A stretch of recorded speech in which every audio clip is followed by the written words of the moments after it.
ಮಂಗಳೂರು ಅಂತಾರಾಷ್ಟ್ರೀಯ ವಿಮಾನ ನಿಲ್ದಾಣದಲ್ಲಿ ಸ್ಫೋಟಕವನ್ನಿಟ್ಟು ಬೆಂಗಳೂರಿಗೆ ಪರಾರಿಯಾಗಿದ್ದ ಮಣಿಪಾಲ ಮೂಲದ ಆದಿತ್ಯರಾವ್ ಬುಧವಾರ ಬೆಂಗಳೂರಿನಲ್ಲಿ ಶರಣಾಗಿದ್ದು, ಬೆಂಗಳೂರು ಪೊಲೀಸರು ಮಂಗಳೂರಿಗೆ ಹೆಚ್ಚಿನ ವಿಚಾರಣೆಗಾಗಿ ಕರೆತಂದಿದ್ದರು. ಪಣಂಬೂರು ಎಸಿಪಿ ಕಚೇರಿಯಲ್ಲಿ ಬುಧವಾರ ತಡರಾತ್ರಿ 2 ಗಂಟೆಯವರೆಗೂ ವಿಚಾರಣೆ ನಡೆಸಲಾಗಿದ್ದು, ಕೃತ್ಯದ ಹಿಂದೆ ತಾನೊಬ್ಬನೇ ಇರುವುದಾಗಿ ಹೇಳಿಕೊಂಡಿರುವುದು ಬಿಟ್ಟರೆ ಇತರ ಪ್ರಶ್ನೆಗಳಿಗೆ ಮೌನವಾಗಿಯೇ ಇದ್ದ ಎನ್ನಲಾಗಿದೆ. ಆರೋಪಿಯ ಭದ್ರತೆಗೆ 50ಕ್ಕೂ ಅಧಿಕ ಪೊಲೀಸರನ್ನು ನಿಯೋಜಿಸಲಾಗಿದೆ. ಗುರುವಾರದ ವಿಚಾರಣಾ ಕ್ರಮದ ಕುರಿತು ಪೊಲೀಸ್ ಆಯುಕ್ತ ಡಾಕ್ಟರ್ ಪಿಎಸ್ ಹರ್ಷ ಮಾತನಾಡಿ ಮಾಹಿತಿ ನೀಡಿದ್ದಾರೆ.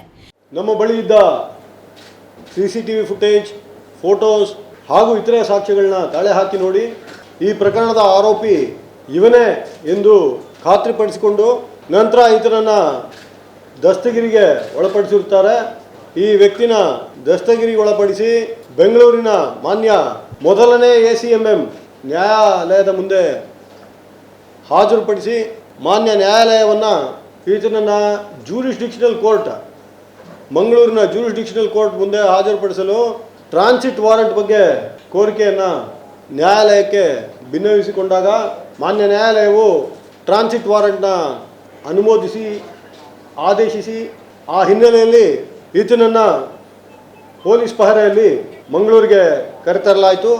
ಸುಮಾರು ರಾತ್ರಿ 9 ಗಂಟೆ ಸಮಯ ನಿನ್ನೆ ಈತನನ್ನು ಮಂಗಳೂರು ಪೊಲೀಸರು ಮಂಗಳೂರಿಗೆ ಕರೆತಂದು ನಂತರ ಈ ಪ್ರಕರಣದ ಕುರಿತಾಗಿ ಈತನನ್ನು ಪ್ರಶ್ನಿಸಿ ಹಲವಾರು ವಿವರಗಳನ್ನ ತನಿಖಾ ತಂಡ ಸಂಗ್ರಹಿಸಿದೆ. ಜೊತೆಗೆ ಆದಿತ್ಯರಾವ್ ವಿರುದ್ಧ ಮತ್ತೊಂದು ದೂರು ದಾಖಲಾಗಿದೆ. ಜನವರಿ 20ರಂದು ಸ್ಫೋಟಕವನ್ನಿಟ್ಟ ದಿನವೇ ಇಂಡಿಗೋ ವಿಮಾನ ನಿಲ್ದಾಣದಲ್ಲಿ ಮತ್ತೊಂದು ಬಾಂಬ್ ಇಡಲಾಗಿದೆ ಎಂದು ಬೆದರಿಕೆ ಕರೆ ಮಾಡಿರುವುದಾಗಿ ಬಜ್ಪೇಟ್ ಠಾಣೆಯಲ್ಲಿ ಆದಿತ್ಯರಾವ್ ವಿರುದ್ಧ ದೂರು ದಾಖಲಾಗಿದೆ. ಅಂದು ಮಂಗಳೂರಿನಿಂದ ಹೈದರಾಬಾದ್ಗೆ ಮಧ್ಯಾಹ್ನ 3:15ಕ್ಕೆ ಹೊರಡಬೇಕಿದ್ದ ವಿಮಾನ ತಪಾಸಣೆಯ ನಂತರ ರಾತ್ರಿ 9:17ಕ್ಕೆ ಹೊರಟಿದ್ದು, ಆರೋಪಿ ಆದಿತ್ಯನನ್ನ ಗುರುವಾರ ಸಂಜೆ ಮಂಗಳೂರಿನ ಜಿಲ್ಲಾ ನ್ಯಾಯಾಲಯಕ್ಕೆ ಹಾಜರುಪಡಿಸಲಾಗಿದ್ದು, 10 ದಿನ ಕಸ್ಟಡಿಗೆ ನೀಡುವಂತೆ ಮಂಗಳೂರಿನ ಪ್ರಥಮ ದರ್ಜೆ 6ನೇ ನ್ಯಾಯಾಲಯ ಆದೇಶ ನೀಡಿದೆ.